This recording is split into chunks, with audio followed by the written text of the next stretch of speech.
जय हिंद एवरीवन, स्वागत है आपका वी नेशन ट्रिपल वन के एक नए एपिसोड में, जहां आपके लिए लेकर आते हैं इंडियन डिफेंस की प्रमुख अपडेट्स को। सबसे पहले तो चैनल को सब्सक्राइब करना मत भूलिएगा। आज के अपने अपडेट की हम शुरुआत करने वाले हैं भारतीय नौसेना को लेकर आई एक बड़ी अपडेट से। आप सबको पता है कि भारतीय नौसेना को इस समय नेक्स्ट जनरेशन मिसाइल वेसल्स का इंतजार है, जिनका निर्माण कोचिन शिपयार्ड लिमिटेड के द्वारा किया जाना है, और इनको लेकर जो इंजन सिलेक्शन प्रोसेस था वो चल रहा था। तो फाइनली लाइफ इज डिफेंस की एक रिपोर्ट में बताया गया है कि जनरल इलेक्ट्रिक एरोस्पेस का जो LM-2500 इंजन है, इसको भारतीय नौसेना के नेक्स्ट जनरेशन मिसाइल वेसल्स के निर्माण के लिए सेलेक्ट किया गया है, जिनका निर्माण कोचिन शिपयार्ड लिमिटेड के द्वारा किया जाएगा। 6 की संख्या में जो LM-2500 इंजन है, जो कि basically marine gas turbine engine है, इनकी जो किट है ये भारत में डिलीवर की जाएगी, जिसको बाद में हिंदुस्तान एरोनॉटिक्स लिमिटेड के द्वारा असेंबल किया जाएगा, और जो टेस्टिंग प्रोसेस है ये भी हिंदुस्तान एरोनॉटिक्स लिमिटेड आगे लेकर जाएगी। आपको बताते चले कि ये जो इंजन है इन्हें सबसे उपयुक्त माना गया है, और यही कारण है कि जो नेक्स्ट जनरेशन मिसाइल वेसल्स हैं उनमें इनका इस्तेमाल होना सुनिश्चित है। हमारी अगली बड़ी अपडेट तेजस मार्क 2 प्रोग्राम को लेकर आ रही है। आप सबको पता है कि तेजस मार्क 2 की जो उल्टी गिनती है ये शुरू हो चुकी है, और 2025 के मध्य से लेकर 2025 के अंत तक इसके हमें प्रथम दर्शन हो सकते हैं। लेकिन इसी क्रम में आपको पता है कि जो रिट्रैक्टेबल प्रोब है तेजस प्लेटफॉर्म के लिए ये तैयार किया जा रहा है। तो इसको लेकर एक बड़ी रिपोर्ट सामने आई है, जहां पर बताया जा रहा है कि तेजस मार्क 2 एक टेलीस्कोपिक टाइप का जो रिट्रैक्टेबल रिफ्यूलिंग सिस्टम है ये इस्तेमाल करेगा। जहां पर पहले बात की जा रही थी फिक्स्ड प्रोब की, तो अब इसको लेकर ऐसा कहा जा रहा है कि ये फिक्स्ड प्रोब की जगह अब हमें जो टेलीस्कोपिक टाइप का रिट्रैक्टेबल रिफ्यूलिंग सिस्टम है वो देखने को मिल सकता है, जो कि तेजस मार्क 2 की जो एरोडायनेमिक प्रॉपर्टीज़ हैं इनको काफ़ी ज़्यादा इन्हेंस करेगा। हालांकि इसको लेकर के जो एक्सप्रेशन ऑफ इंटरेस्ट है ये ऑलरेडी इशू किया जा चुका है। तेजस मार्क 2 वो प्लेटफॉर्म है जिसका जिक्र अभी हमारे नए भारतीय वायुसेना प्रमुख chief of air staff air chief marshal AP Singh sir के द्वारा कई बार मीडिया संबोधन में किया गया है, और उन्होंने तेजस मार्क 2 प्रोग्राम में अपनी जो विशेष रुचि है वो दिखाई है। आपको याद होगा 7 अक्टूबर को मीडिया को संबोधित करते हुए उन्होंने कहा था कि तेजस मार्क 2 की पहली उड़ान आपको 2025 में देखने को मिलेगी, और हम ये प्रयास कर रहे हैं कि 2028 से 30 के बीच तक इसका प्रोडक्शन शुरू कर दिया जाए। आपको यहाँ पर पता होना चाहिए कि तेजस मार्क 2 के लिए ऑलरेडी बहुत सारी टेक्नोलॉजीज विकसित की जा चुकी हैं, जिसमें गैलियम नाइट्राइड बेस्ड रेडार भी शामिल है, इलेक्ट्रॉनिक वॉरफेयर स्वीट शामिल है। इसके अलावा जो infrared search and track system है इसकी टेस्टिंग भी चल रही है, जो कि तेजस मार्क 2, तेजस मार्क 1 एक्सीलरेटर वेरिएंट्स, TEDBF और AMCA में इस्तेमाल होता दिखाई पड़ेगा। रिपोर्ट्स की बात माने तो जो असेंबली वर्क है तेजस मार्क 2 के पहले प्रोटोटाइप का ये ऑलरेडी शुरू हो चुका है, और इसमें कार्य युद्ध स्तर पर आगे बढ़ाया जा रहा है, क्योंकि अब हिंदुस्तान एरोनॉटिक्स लिमिटेड को निर्देशित किया गया है कि वो शीघ्र अति शीघ्र जो कह सकते हैं एयरक्राफ्ट डेवलपमेंट प्रोग्राम है उसको पूरा करे। रही बात जेट इंजन डील की, जो कि एक महत्वपूर्ण अंग है, तो इसी फाइनेंशियल ईयर के खत्म होने से पहले जो F414 इंजन की डील है उसको भी फाइनलाइज कर लिया जाएगा, जिसके बाद तेजस मार्क 2 का डेवलपमेंट और भी फास्ट हो जाएगा। हमारी अगली बड़ी अपडेट व्हील्ड आर्मर प्लेटफॉर्म को लेकर आ रही है।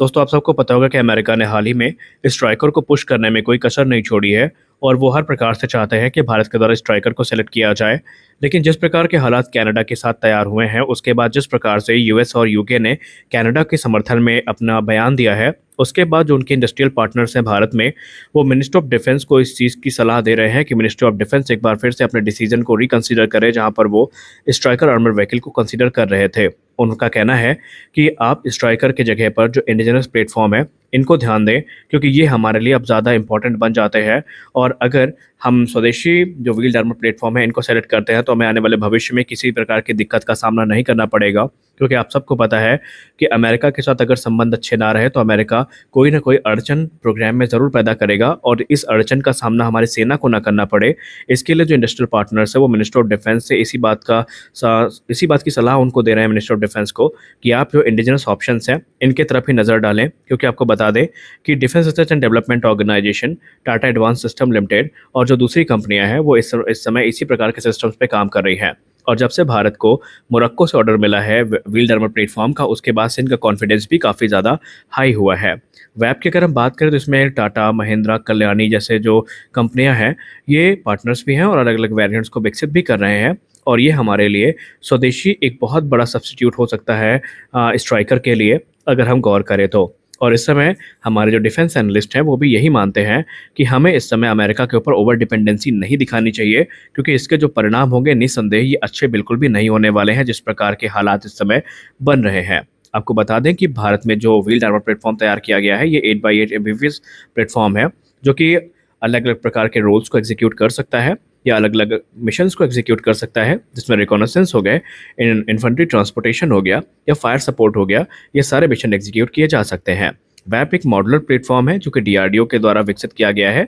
और इसे अलग अलग कंपनियों के साथ कोलैबोरेशन में बनाया गया है। और इसमें अलग अलग प्रकार के जो वेपन सिस्टम है, कम्युनिकेशन सिस्टम है, ये इंटीग्रेट किए जा सकते हैं मिशन रिक्वायरमेंट के हिसाब से। जैसे कि इसका इस्तेमाल बैटलफील्ड सपोर्ट में किया जा सकता है, ट्रूप ट्रांसपोर्ट में हो सकता है, या फिर एंटी टैंक वॉरफेयर में भी इसका इस्तेमाल किया जा सकता है। और एक्सपर्ट्स यही मानते हैं कि हमें अमेरिका पर डिपेंडेंसी बिल्कुल भी नहीं दिखानी चाहिए और यही सही समय है कि हम इंडिजिनस ऑप्शंस को एक्सप्लोर करें, क्योंकि हमारी इंडस्ट्रीज कैपेबल है रिक्वायरमेंट को पूरा करने में। और उनका कहना मिथक भी नहीं है, क्योंकि आप सबको पता है जेट इंजन डील के साथ क्या हो रहा है। MQ-9 डील भी तकरीबन 5 वर्ष से ज़्यादा के डिले में साइन की गई है और इसके अलावा जो अभी F404 इंजन है, इसके साथ भी अड़चनों का सामना हमें करना पड़ रहा है और F414 डील भी अभी तक साइन नहीं हुई है। यानी एक तरीके से देखा जाए तो भारत का रुझान जो अमेरिका की तरफ है वो कुछ ज़्यादा ही है और इसी चीज़ को लेकर के भारत के सीनियर डिफेंस एनालिस्ट काफ़ी ज़्यादा विरोध दर्ज करवा रहे हैं। हमारी अगली बड़ी अपडेट F404 इंजन को लेकर आ रही है। हम सबको काफ़ी बेसब्री से इंतजार था कि नवंबर में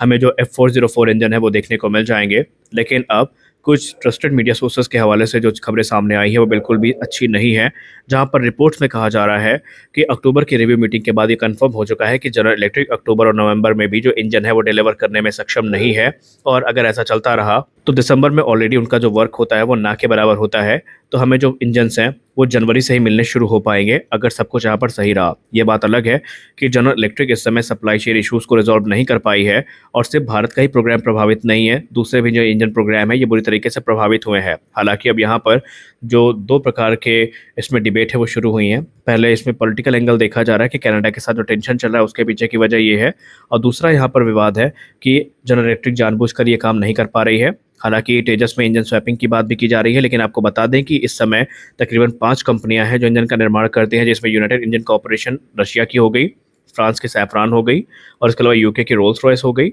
और प्रैट एंड विटनी और जनरल इलेक्ट्रिक अमेरिका की हो गई। अब इसमें से सिर्फ यूनाइटेड इंजन कॉर्पोरेशन और जनरल इलेक्ट्रिक के पास 100 तेजस के रिक्वायरमेंट को पूरा करने वाले इंजन है और रोल्स रॉयस, सैफरॉन या फिर प्रैट एंड विटनी के पास ऐसा कोई भी इंजन नहीं है जो तेजस में इस्तेमाल किया जा सके। और अगर इंजन स्वैपिंग करनी भी पड़ी तो आप सब भली भांति इस बात से परिचित है कि इसमें तकरीबन 4 से 5 वर्षों के डिले का सामना करना पड़ सकता है। और ये बात हम नहीं कह रहे, बल्कि जुलाई में HAL की रिपोर्ट में खुद HAL के अधिकारियों ने एक्सेप्ट किया था कि इंजन स्वैपिंग अभी कोई ऑप्शन नहीं है इनके पास। क्योंकि अगर हम यूनाइटेड इंजन कॉर्पोरेशन की बात करें तो उनके पास RD33 और RD93 MA इंजन है, लेकिन वो रशियन कंडीशन में अभी प्रूव हुए हैं या वैलिडेट किए गए हैं। इंडियन कंडीशन में कैसे परफॉर्म करेंगे इसकी कोई गारंटी नहीं है। तो ऐसे में 2 ही ऑप्शन बचते हैं, या तो हम जनरल इलेक्ट्रिक पर स्टिक करें और या फिर हम अपने कावेरी इंजन प्रोग्राम को फास्ट ट्रैक करें। आपको क्या लगता है, भारत को अब क्या करना चाहिए इस स्थिति में? आप अपनी राय कमेंट सेक्शन में जरूर दीजिए। मिलते हैं अगले वीडियो में कुछ और अपडेट्स के साथ, तब तक के लिए जय हिंद।